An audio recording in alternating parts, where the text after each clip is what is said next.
کله چې برتانویانو په افغانستان تر 2 سختو ماتو او تاوان وروسته د دریم ځل لپاره د کندهار لخوا یرغل وکړ، دوی د کوګک له ستراتیژیک غره څخه په دوربینونو کې افغانان لیدل چې ډلې له سپینو بیرغونو سره د دوی په ضد مخامخ جګړې ته روان دي.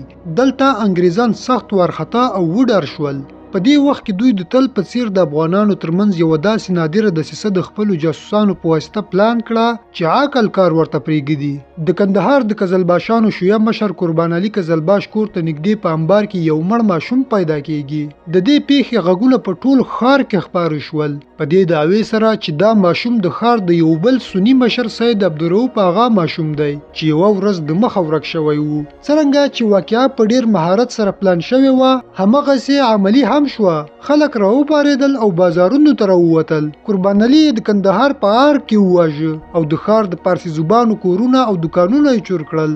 دا خبره ډیر ژر د بولدک هغو مبارزینو ته هم ورسېده چې د انګریزانو یرغل ته چمتووالی نیوه. اوازه شوه چې خلک بې ځایه د انګریزانو خلاف غزا ته ورځي. اصلي غزا خو په خپل کور کې راته جوړه ده چې باید ورستانه شي.